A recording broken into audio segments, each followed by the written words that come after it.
Pour débuter, je vous propose une définition simple de la stratégie. La stratégie, c'est définir des buts, puis choisir et mettre en œuvre des moyens pour les atteindre. Cette définition est très large et s'applique donc dans de nombreux contextes. On peut ainsi parler de stratégie des individus. Par exemple, mon but est d'obtenir un travail intéressant et le moyen que je vais choisir, eh bien, ça va être de préparer le diplôme ou un diplôme qui me permettra d'atteindre ce but. On peut également parler de stratégie des entreprises. Prenons l'exemple de Microsoft. Le but de Microsoft est d'augmenter le nombre d'utilisateurs et l'importance de ces logiciels Microsoft Office. Et quel est le moyen qui va être utilisé? Rendre cette suite Microsoft Office disponible pour les utilisateurs d'iPhone et d'iPad. On peut enfin parler de stratégie pour des États. Ainsi, en France, depuis un certain nombre d'années, le gouvernement veut faire diminuer la violence routière, c'est son objectif, et l'un des moyens qu'il utilise pour faire diminuer cette violence routière, c'est d'augmenter le nombre de radars sur les routes. Si l'on parle maintenant plus spécifiquement de la stratégie dans l'entreprise, on peut étendre cette première définition et considérer que la stratégie va reposer sur plusieurs choses. Elle va reposer sur des outils, des méthodes, des concepts. Et ces outils, ces méthodes, ces concepts vont utiliser des variables. Des variables d'action, des variables de représentation, etc. Alors, quelles sont les variables que l'on va utiliser en stratégie? On va utiliser trois types de variables, trois types de représentations. On va d'abord utiliser ce que l'on appelle des variables technico-économiques, qui concernent vraiment le cœur, le fonctionnement de l'entreprise habituelle. Ce seront les concepts de résultats, de croissance, de positionnement, de concurrence, etc.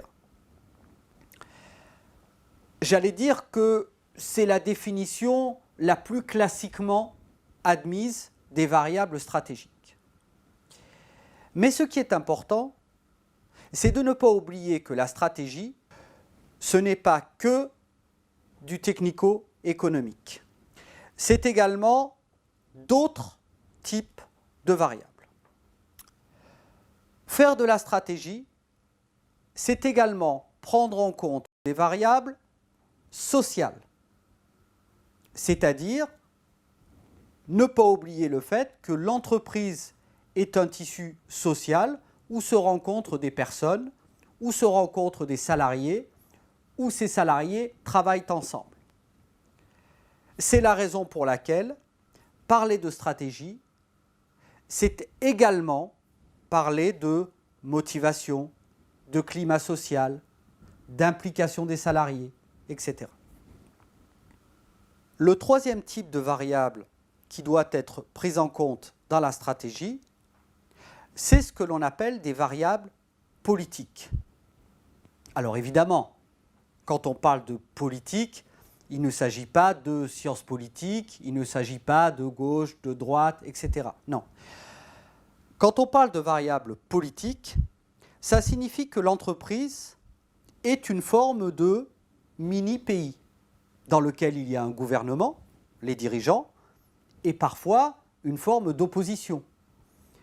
entre postes d'encadrement, entre postes de responsables, pourquoi pas à l'intérieur d'un atelier, on rencontre, comme dans un pays, des problématiques de pouvoir, des problématiques de direction et également, globalement, des problématiques de management. Autre précision, la stratégie est un processus que l'on peut décrire de deux façons. On peut dire que la stratégie est un processus qui est à la fois systémique et dynamique. Ça signifie quoi? Un processus systémique, ça signifie que la stratégie implique plusieurs acteurs en interaction. On a d'abord les dirigeants de l'entreprise qui vont choisir les objectifs. Nous en reparlerons plus loin dans l'étude de la spécificité des décisions stratégiques. Mais il y a également d'autres protagonistes à ce processus stratégique.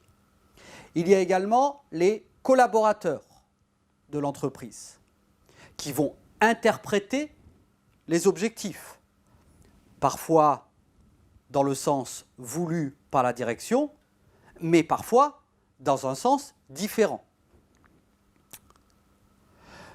On a également des acteurs qu'on pourrait qualifier d'externes, qui vont agir sur le processus stratégique. Ce peut être ce qu'on appelle les parties prenantes, c'est-à-dire les partenaires de l'entreprise, ceux qui travaillent avec elle, les fournisseurs, les clients, les actionnaires. Enfin, ce peuvent être également les concurrents.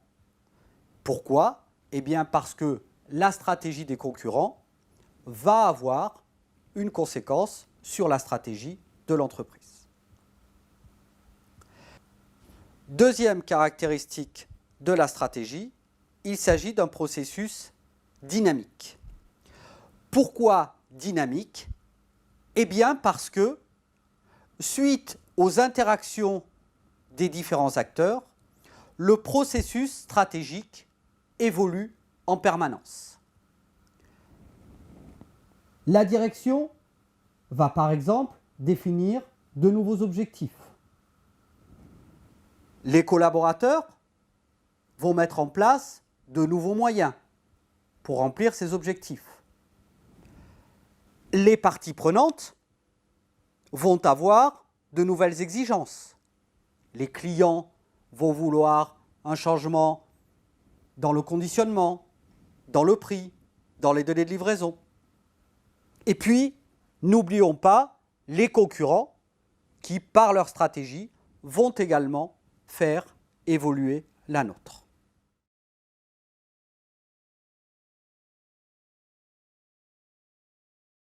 D'une définition simple, nous sommes donc arrivés à une représentation plus complexe.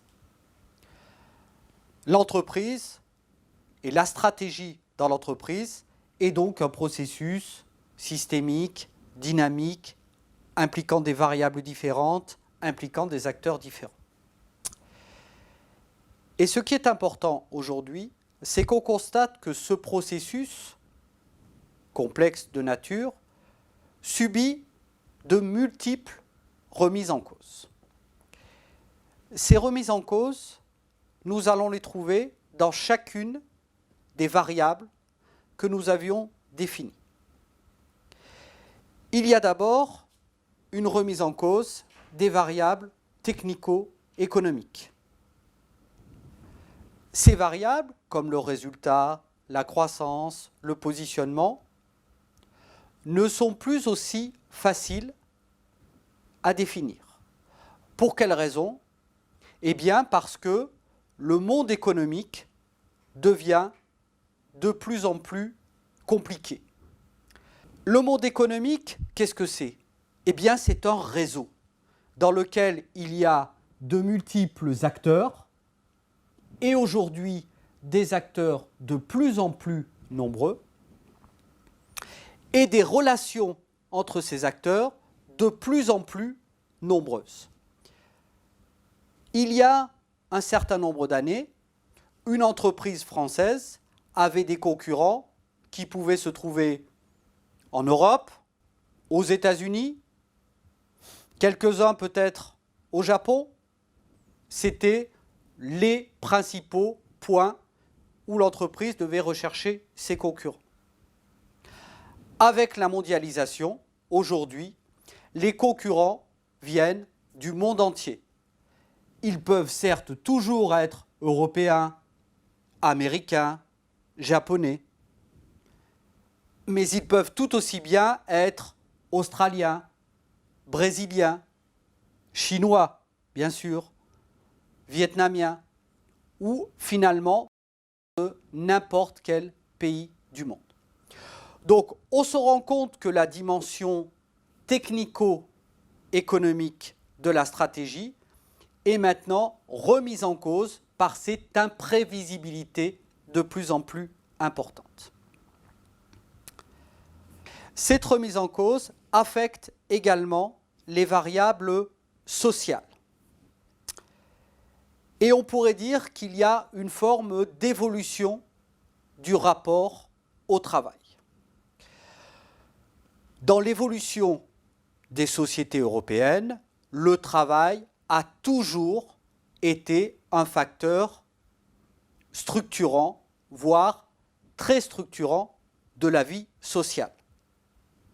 Une personne, c'était une famille et un travail. Aujourd'hui, le travail reste bien sûr un élément toujours très structurant de cette vie sociale. Mais néanmoins, on considère qu'il n'est plus la seule référence de vie. Une personne, c'est une famille, un travail, mais aussi un réseau social, des réseaux d'amitié, des réseaux liés aux loisirs, etc. Donc, le travail reste très important, mais il est en quelque sorte questionné sur sa nature fondamentale. Enfin, dernier changement, le changement qui implique les variables politiques. L'ordre et l'autorité ont longtemps pu apparaître naturels, y compris dans l'entreprise. Le manager propose quelque chose qui va être appliqué par les salariés. Mais ce schéma, qui, je le répète, a longtemps pu être considéré comme naturel, ne l'apparaît plus aujourd'hui. Pourquoi ?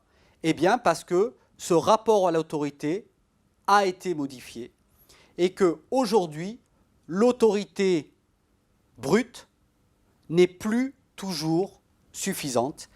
Il est nécessaire de mieux expliquer, de mieux mettre en perspective pour que les salariés s'impliquent plus durablement dans le fonctionnement de l'entreprise.